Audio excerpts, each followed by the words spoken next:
Hi, this is Glenda, and today I'm making, I guess, a fall theme soap. It could be also Christmas. I guess it's both. I'm not sure.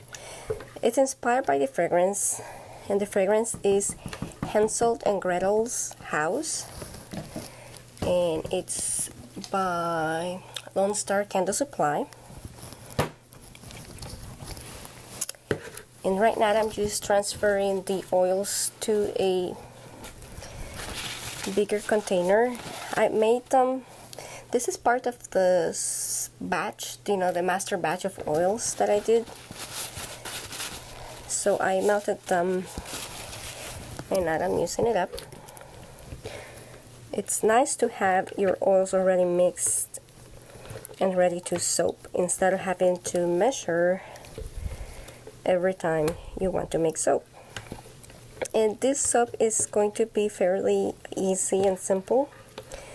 It's going to be with confetti soap technique, in which I'm going to use leftover pieces of soaps, either from when you have to cut other soaps because of cosmetic reasons, just to trim the edges or bevel the edges, or you just had too much soap and it's left over, that kind of thing. Now my light water is looking very weird, as you can tell. I'm gonna take the temperature of both. The oils are at 102. The light water, it's at 81, and I added 0.33 ounces of pumpkin puree that was frozen, and I added about 4 ounces of what do you call it? It was frozen and it was milk, but it wasn't your regular milk. It wasn't goat's milk. It was just milk from a can, so it's evaporated milk. And I didn't use all of it for the milk portion or for the water portion. I only used 4 ounces, and it did seem to warm up rather fast, so I had to go and get ice from the freezer to create like a water bath and keep it from scorching. But I noticed that it created this dark brown portions, and they have a soft texture. It reminds me of caramel, and you can probably see them here on the strainer. But this is what I'm straining it, because I'm not sure if those will dissolve once in the soap. I'm not sure if it's I've worked with Pumkin before, and I don't remember seeing it, but I haven't worked with evaporated milk before. I do know, or I think at least, I have the idea that evaporated milk has a higher concentration of sugars than standard milk. So it could be that those sugars caramelize, and that's actually a weird, non-edible for sure, form of caramel. I don't know. But I've strained them, and there you have it. The fragrance that I'm using is the first time that I'm using it, so I'm going to be extra careful with it. So I'm just gonna blend it slightly, just to make sure that it doesn't accelerate. Like I said, fragrances that are on the sweeter side tend to accelerate, so I'll be careful.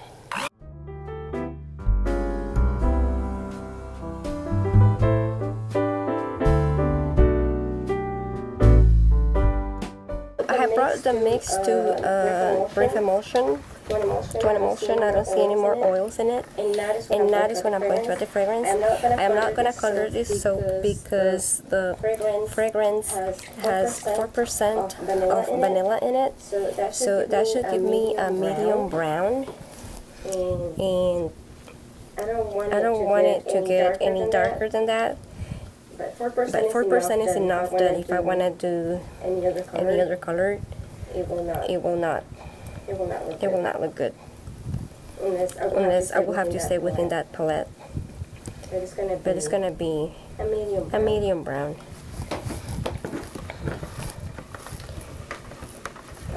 Okay. So Here we go.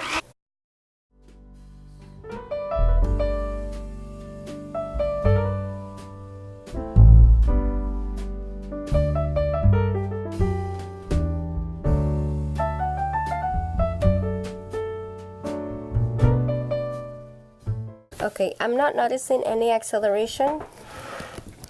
So,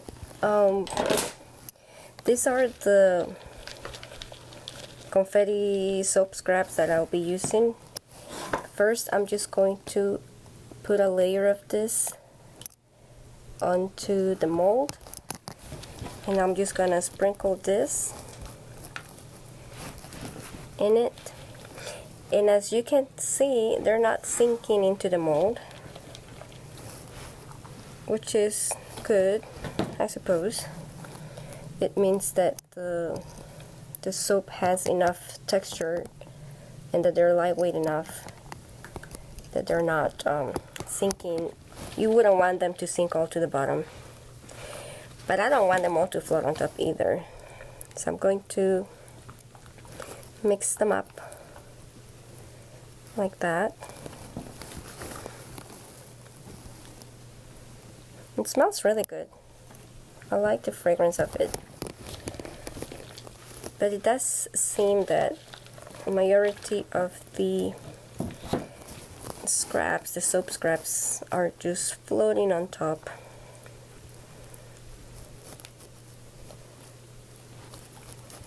So I'm trying to mix them up.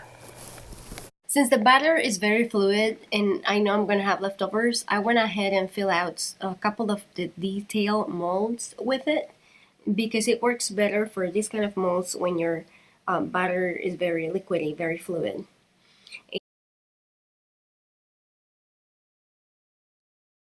Okay, I blended it some more so it will have some thickness, and that seems to be helping in making the soap scraps stay down. So maybe I will mix it up so that some of the thicker consistency will go to the bottom and it will suspend the scraps. From what I can feel with the spatula, I can tell that there are several that are at the bottom, and I can see the ones on top, so we're good.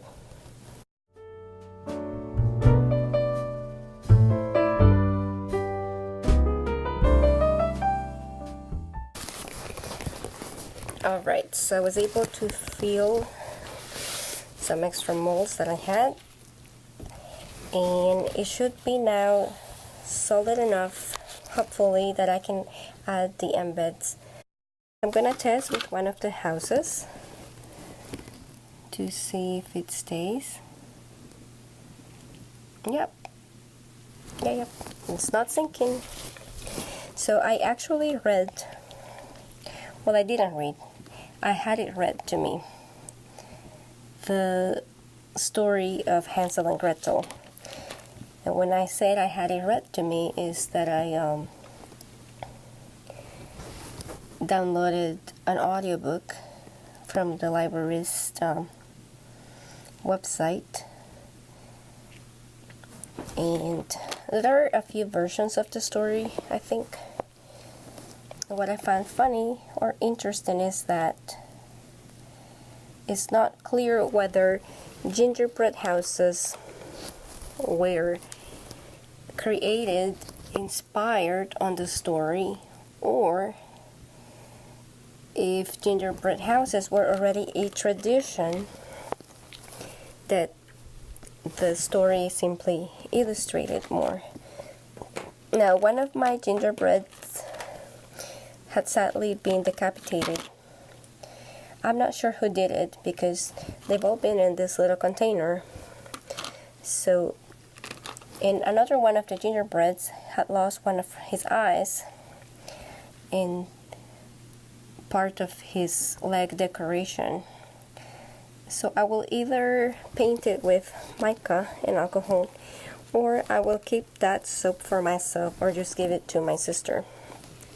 Now this one gingerbread man seems to be whole, so that makes him suspect number one on the crime case. But I'm going to try to just attach the let me see, I think I need to get rid of my glove for this one. Just be careful to put the head. Then me just push it in. Oh, yeah, that might be all I can do.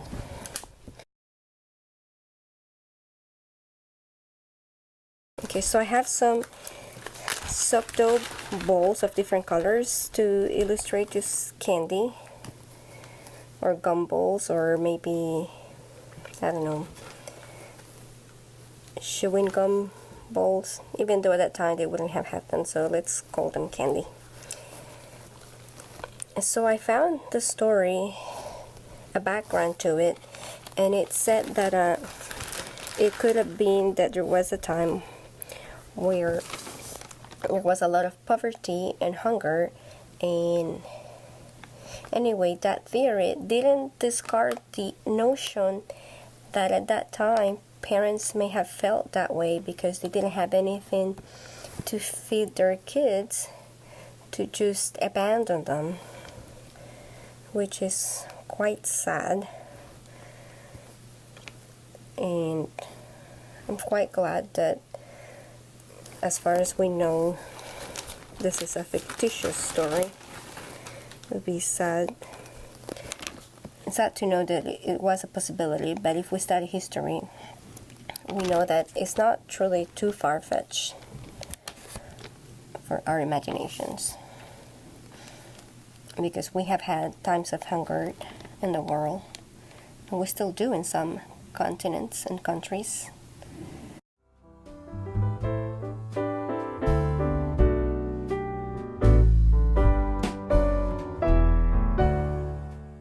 Alright, so I think that should be it. I do have more of these little balls, so what I'm going to do, and I think I'm adding too many as it is, I'm going to push them in so that they don't come off when I cut it, and that they sink at least partially into the soap and get stuck, adhere to it.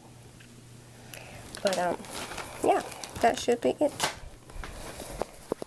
I'll show you what they look like when I cut them.